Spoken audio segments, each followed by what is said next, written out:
Si vous peignez déjà à l'huile, que vous êtes peintre débutant et que vous envisagez de vous lancer en peinture à l'huile, alors vous avez déjà certainement entendu parler du glacis. Disons-le clairement, c'est un mot qui fait peur. Mais alors le glacis, qu'est-ce que c'est? À quoi ça sert? Comment l'utiliser? Et concrètement, comment faire un glacis? Eh bien, c'est ce que nous allons voir dans cette vidéo. Si mon contenu vous plaît, n'hésitez pas à vous abonner. Allez, c'est parti!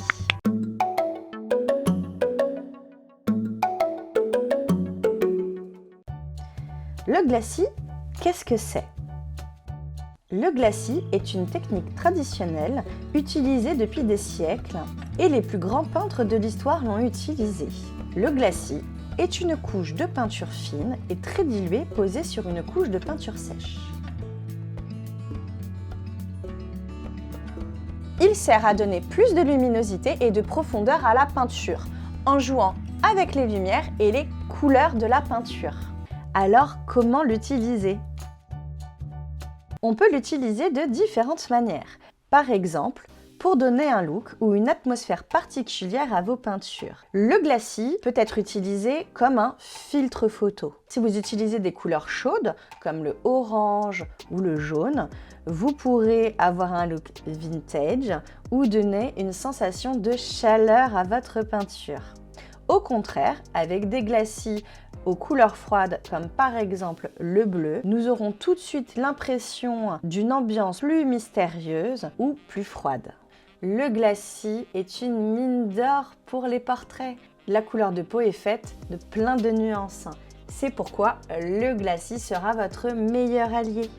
On peut également utiliser le glacis pour créer une couleur. Je m'explique. Prenons l'exemple du rouge et du jaune. Tout le monde sait que ça fait du orange. Mais si on fait un glacis pour obtenir du orange, eh bien votre couleur sera bien plus belle.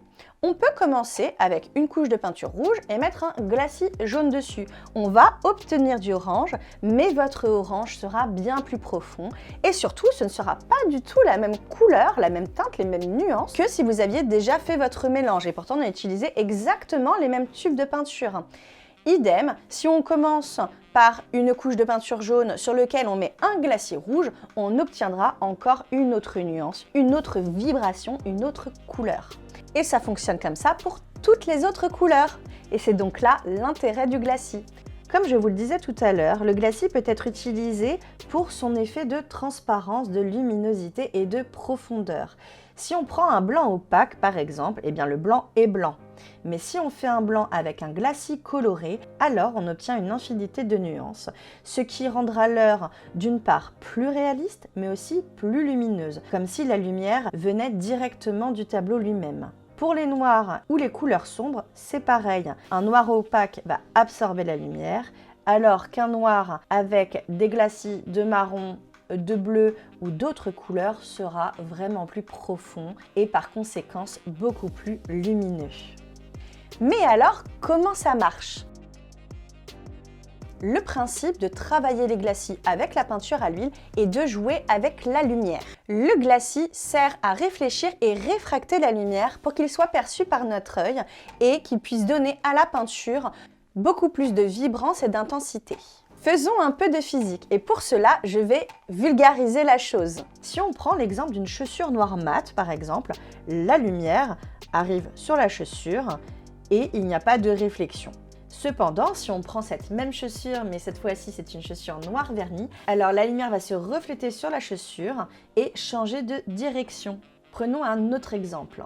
La pluie, la neige, l'eau, les piscines, etc. La lumière va être réfléchie systématiquement. Pour le glacis, eh bien, ça fonctionne exactement de la même chose.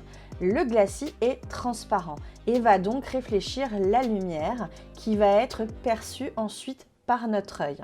Par exemple ici, nous avons différentes couches, plusieurs couches de glacis ou plusieurs couches de peinture à l'huile.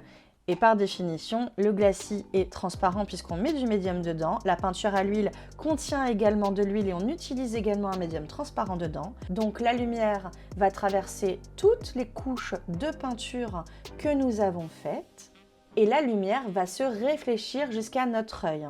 C'est pourquoi la peinture à l'huile est la peinture la plus lumineuse. l'œil perçoit la lumière directement du tableau, ce qui n'est pas le cas pour les autres peintures.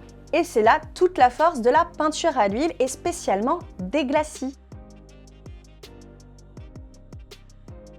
Concernant le médium, vous avez plusieurs choix. Vous pouvez tout à fait prendre votre médium de base, celui que vous créez. J'ai d'ailleurs fait une vidéo à ce sujet. Je vous mets la fiche juste ici. Vous avez juste à cliquer dessus si vous ne l'avez pas vu et que vous voulez savoir comment faire votre médium à peindre.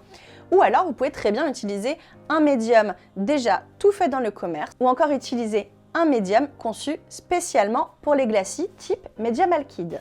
Et concernant les pinceaux, je vous conseille un pinceau à poil souple afin que l'on ne voit pas les traces de pinceau sur les glacis. Et alors, comment concrètement faire son glacis? Je vous montre ça de suite. Donc ici je prends un tube de peinture à l'huile, donc ici je prends de la couleur bleu acier et pour vous montrer avec une couleur foncée comme un fin de glacis, mais ça fonctionne comme ça pour absolument toutes les peintures. Donc on met un petit peu de peinture, j'en ai mis vraiment un tout petit peu, vous pouvez en mettre plus. Ensuite je vais prendre mon médium à peindre, donc ici c'est un médium à peindre que j'ai mis dans un petit flacon. Et l'idée, vous voyez, ça c'est mon médium à peindre et je prends un petit peu dedans et je viens, voilà, faire quelque chose de transparent. Voyez ? Et on va pouvoir venir avec ça sur une couche de peinture. C'est vraiment très transparent. Attention toutefois, très important, on ne doit pas noyer le pigment dans le glacis. Sinon vous risquez d'avoir des coulures, ça risque de prendre une éternité à sécher et surtout un glacis qui n'est pas assez coloré et qui pourrait venir par la suite jaunir votre toile. Voilà, c'est tout pour aujourd'hui. J'espère que grâce à cette vidéo, eh bien, vous allez enfin pouvoir vous lancer à faire des glacis sur vos peintures à l'huile. Vous verrez, votre peinture n'en sera que plus belle. Elle en sera transformée, je vous assure. N'hésitez pas à vous abonner si vous trouvez que mes conseils vous ont été utiles. N'hésitez pas non plus à partager la vidéo à ceux qui en ont besoin ou me laisser un petit commentaire. Et je vous dis à très vite. Prenez soin de vous. Ciao!